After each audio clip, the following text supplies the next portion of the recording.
بسم الله الرحمن الرحيم، والصلاة والسلام على أشرف المرسلين سيدنا محمد. موضوعنا اليوم بدنا نحكي عن الفونت فاميلي. الفونت فاميلي بشكل مبسط هو عبارة عن شكل الخط اللي راح يظهر عندي داخل الموقع. أول إشي أنا في عندي 5 أنواع للفونت، خلينا نشوفهم مع بعض ونبلش بأول نوع وهو السيرف. إيش يعني سيرف؟ سيرف بحكي لك هو فونت have a small stroke at the edge of each letter. طب شو الفكرة هون؟ هون بيحكي لك إنه لكل حرف رح يكون في عنده edge حواف بهذا الشكل. بحكي لك إنه هذا الخط بيعطيك إحساس of format يعني بالشكلية and elegance بالأناقة. بتوقع أول نوع صار واضح، وهي الإكزامبل على أنواع الخطوط الموجودة داخل السي اس اس ممكن أستخدمها، زي مثلا جورجيا أو تايمز نيو رومان. النوع الثاني هو سانس سيرف. سانس سيرف بحكي لك هو فونت have clean line no small stroke attached، يعني ما في عندي أي حواف على الحرف. شو بحكي لك هون كمان؟ the create a modern and minimalist look، يعني بعطيك شكل من الحداثة والبساطة. ونيجي هسه للنوع الثالث وهو مونوسبيس. مونوسبيس بيحكي لك هو فونت here all the letters have the same fixed width، يعني كل الأحرف راح يكونوا نفس العرض. they create a mechanical look، بعطيك طابع ميكانيكال، وهي اكزامبل على شكل الميكانيكال كيف بيطلع. والنوع الرابع من انواع الفونت فاميلي هي الكيرسيف.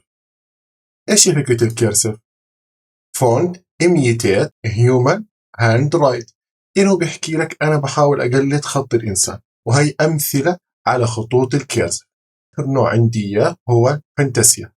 فانتاسيا fonts are decorative playful fun، بحكي لك إنه هاي الخطوط مزخرفة وبتعطيك طابع إنه هالخطوط فيها مرح، تمام؟ مش إنه إشي فورمال. إيش يعني فورمال؟ يعني إشي رسمي. أنواع الخطوط هاي ما بتنحفظ، انت بس افهم الاختلافات بيناتهم، وعلى حسب الكيس اللي عندك اياه في مشروعك. في مشاريع بتكون مخصصة للأطفال، فحتلاقي انه مثلا الفانتاسيا هيكون جدا جميل، فيك خط خلينا نحكي فيها مرح، خطوط فيها انسيابية كثيرة، فحتكون أحلى من استخدام مثلا الساند سيرف. مثلا في عندنا موقع لجامعة، لا حتلاقي انه الساند سيرف افضل، خلينا نحكي بعطي طابع اللي هو بساطة وكمان الحداثة. مثلا انا عندي موقع اخباري، هتلاقي دائما المواقع الاخبارية بتستخدم في العناوين شو؟ السيرف، صح؟ انتبه على المواقع الكبيرة هتلاقي دائما بتستخدم خط السيرف هون. اتمنى اكون وضحت لك الفكرة ببساطة. تعال نطبق هاي النقاط مع بعض. انشأت لك فولدر جديد رقمه 9 فونت فاميلي، بداخله اندكس وستايل، وداخل الاندكس في عندك مين، وداخل مين في عندك H1 محمد. لو انتبهنا انه الديفولت شو بيكون نوع الفونت؟ برافو عليك، سيرف، في عندنا هنا حواف.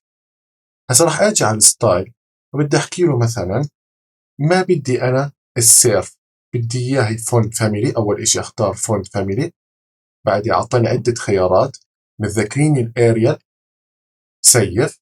شو اللي صار؟ بطل في عندي حواف. طب لو بدي ارجعها بحواف، في كان خط اسمه جورجيا،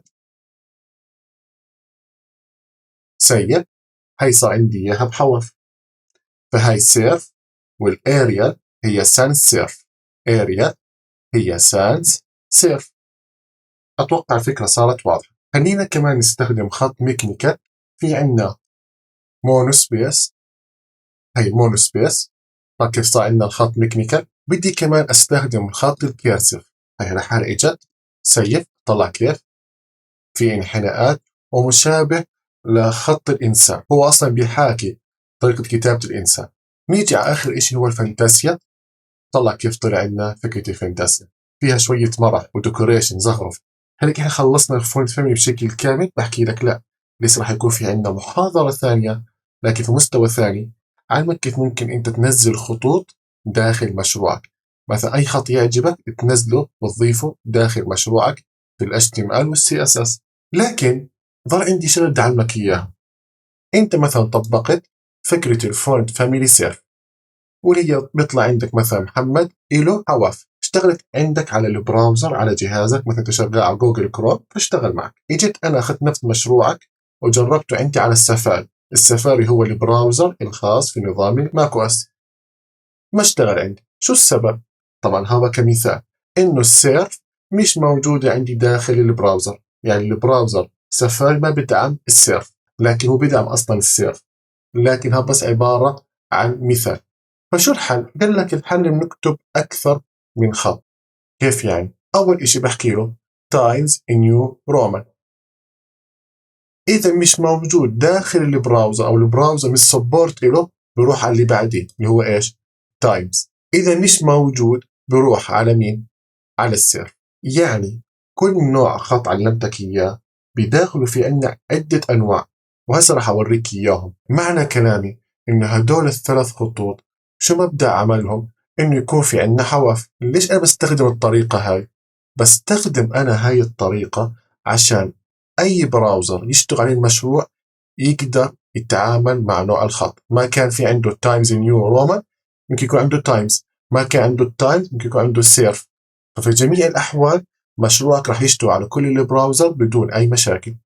لكن هون في عندي تنويه بسيط، بيقول لك إذا كان اسم الخط متكون من أكثر من كلمة يفضل إنه نضيفها داخل دبل كوتيشن. تعال نطبق هاي الفكرة مع بعض. بدي أجي هسه أشطب فانتاسيا واعمل كنترول سبيس في الويندوز وكوماند آي في الماك، هيطلع لك عدة خيارات. شايف؟ هاي مونو سبيس، هاي كلها أنواع خاصة في المونو سبيس.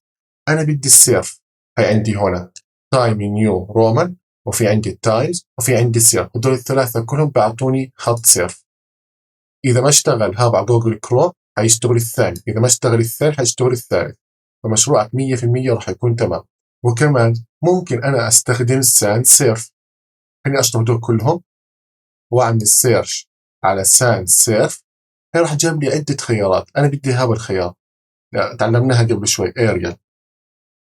طلع قال لي إذا الاريال ما اشتغلت هيشتغل الخط الثاني، إذا الخط الثاني ما اشتغل هيشتغل معي الساند سيرف.